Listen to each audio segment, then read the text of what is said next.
Shalom, selamat berjumpa kembali di dalam program Pastor Talk. Saya senang bisa menjumpai saudara untuk menjadi berkat di hari ini. Kalau kita baca di dalam kitab Keluaran pada pasal 13 dan pada pasal 13 ayat 9 dan ayat yang ke-16 ada sebuah pernyataan yang dikatakan begini. Tuhan berkata bahwa peristiwa Paskah dan penebusan itu harus menjadi tanda pada tanganmu dan peringatan pada dahimu. Ada dua kata ini, yaitu tanda pada tangan dan peringatan atau lambang pada dahimu. Nah, mengapa Tuhan memakai bahasa yang seperti itu? Apakah ini literal? Apakah ini ada hubungannya dengan zaman antikris di akhir zaman? Nah, coba kita lihat dulu dengan tenang dan dalam ya. Nah, dalam Keluaran 13 itu berbicara tentang bangsa Israel yang baru saja keluar dari Mesir. Mereka dibebaskan bukan karena kekuatan mereka, tapi karena darah anak domba Paskah. Nah, di sini yang perlu Anda dan saya ingat adalah Tuhan tahu satu hal. Kita manusia cepat lupa. Benar nggak? Nah, karena itu Tuhan berkata begini, biarlah ini menjadi tanda. Nah, penebusan itu tidak boleh hanya menjadi peristiwa sejarah. Penebusan harusnya menjadi identitas. Maksudnya cuma peristiwa sejarah adalah yang setiap tahun kita rayakan Paskah, ya kan, penebusan yang kita rayakan setiap tahun satu kali, kita begitu terus. Itu tidak boleh hanya sekedar itu. Nah, kalau dalam simbolisme Alkitab bicara mengenai tangan itu melambangkan kekuatan. Tangan itu juga melambangkan pekerjaan dan melambangkan tindakan. Artinya sederhana. Penebusan yang dilakukan oleh Tuhan Yesus harus mempengaruhi cara hidup Anda dan saya. Karena orang yang ditebus itu tidak lagi boleh hidup sembarangan. Jika Tuhan telah mengeluarkan kita dari Mesir, maka tangan kita tidak lagi bekerja untuk sistem Mesir atau sistem yang lama. Ingat nih, tanganmu sudah ditebus. Keselamatan bukan hanya perubahan tentang status rohani, tetapi itu adalah perubahan arah hidup. Ini yang menariknya. Nah, kalau bicara mengenai dahi, kata dahi itu adalah lokasi di mana di antara kedua mata kita. Itu bicara apa sih dahi? Bicara tentang pikiran kita. Bicara tentang kesadaran kita dan cara pandang kita. Penebusan harusnya membentuk cara kita bisa melihat dunia seperti apa. Penebusan juga harusnya membentuk cara kita menilai keberhasilan kita. Penebusan juga harusnya membentuk cara kita mengambil segala keputusan.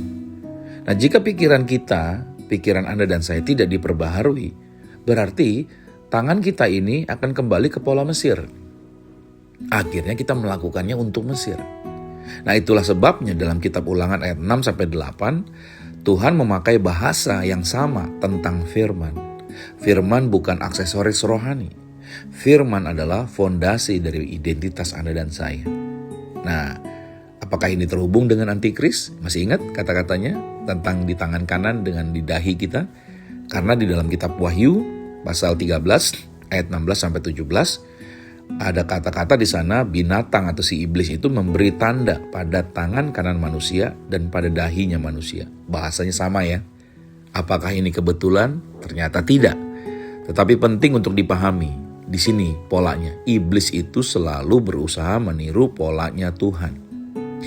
Di kitab Keluaran, Tuhan menandai umatnya dengan penebusan, yaitu pada dahi, pada tangannya. Di kitab Wahyu, iblis menandai pengikutnya dengan kesetiaan kepada sistem pola dunia. Nah, masalahnya bukan pertama-tama soal teknologi atau microchip. Masalahnya adalah bicara mengenai penyembahan dan loyalitas. Berarti di sini setiap orang punya tanda. Ingat baik di sini, setiap orang punya tanda. Secara rohani, semua orang sedang ditandai oleh sesuatu. Nah, pertanyaannya gini, apa yang menguasai pikiran kita? Lalu apa yang mengarahkan tindakan kita? Jika Yesus Kristus ada di pusat kehidupan kita, maka yang terjadi begini. Pikiran kita ini menjadi sepenuhnya tunduk pada firman. Kalau Yesus ada di pusat, maka pikiran ini tunduk pada firman. Lalu kalau Yesus ada di pusat, maka tindakan kita atau tangan kita ini akan mencerminkan penebusan yang sudah kita terima. Sebaliknya, jika dunia ada di pusat kehidupan manusia, maka manusia itu pikirannya dibentuk oleh sistem dunia. Anda tahu dunia ketakutan, kecemasan, rakus, dan juga keserakahan, kepahitan, kebencian, berusaha mementingkan kepentingan mereka sendiri, itu dia, pikirannya dibentuk oleh sistem dunia. Jika dunia ini di pusat, maka tangan ini hanya bekerja untuk nilai-nilai yang apa yang menurut dunia benar, dan berusaha tangan ini menyingkirkan Tuhan dari pusat kehidupan. Itu kerjaan iblis, saudara. Iblis itu berusaha menyingkirkan Tuhan dari pusat kehidupan manusia. Dengar baik, itulah makna terdalam dari tanda di tangan dan tanda di dahi. Nah, lalu kita melihat peperangan di akhir zaman.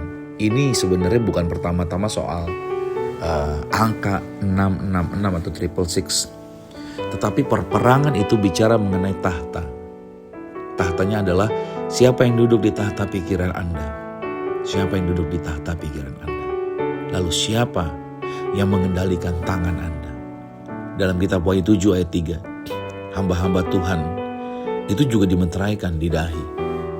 Berarti ada 2 materai. Di sini kita belajar ada 2 materai. Yang pertama materai Allah, atau yang kedua adalah materai sistem dunia. Dan kedua-duanya berbicara tentang kepemilikan. Nah, di sini kita lihat Yesus datang bukan hanya untuk menebus kita dari dosa. Bapak, Ibu, Saudara, Tuhan mengasihi kita semua. Yesus datang bukan hanya menebus kita dari dosa, tetapi Yesus datang untuk membentuk identitas baru kita.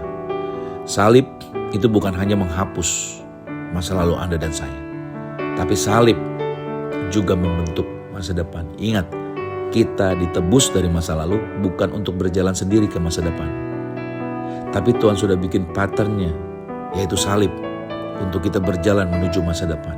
Nah, ketika Kristus menjadi pusat dalam kehidupan Anda dan saya, maka kita pikirannya selalu diperbarui.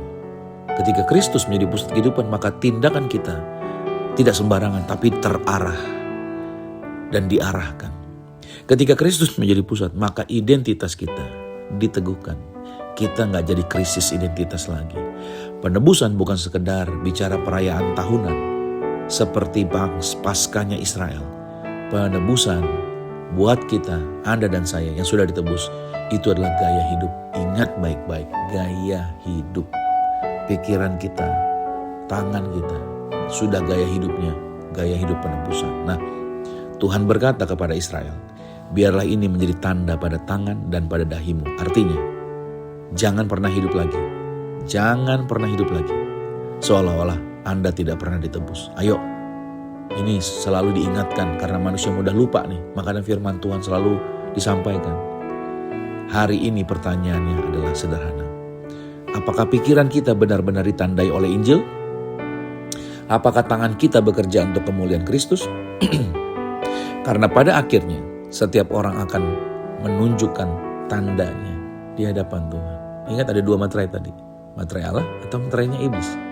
Suatu hari kita selesai hidup di bumi ini, kita harus berhadapan dengan tata kemuliaan Tuhan dan harus menunjukkan kamu memakai tanda yang mana gitu. Nah, kiranya hidup kita hari ini diperjelas dan menunjukkan satu hal, bahwa Anda dan saya orang percaya adalah umat yang sudah ditebus. Dan ingat, Kristuslah yang ada di pusatnya, bukan yang lain. Karena itu, pikiran kita, apa yang menjadi pikiran, apa yang menjadi fokus, apa yang menjadi world view atau cara pandang kita, adalah cara pandang Kristus. Apa yang kita pegang, apa yang kita kerjakan, apa yang kita lakukan, apa yang kita raih, adalah dikendalikan oleh Yesus yang ada di pusat kehidupan. Selamat beraktivitas, Tuhan Yesus Kristus memberkati. Shalom.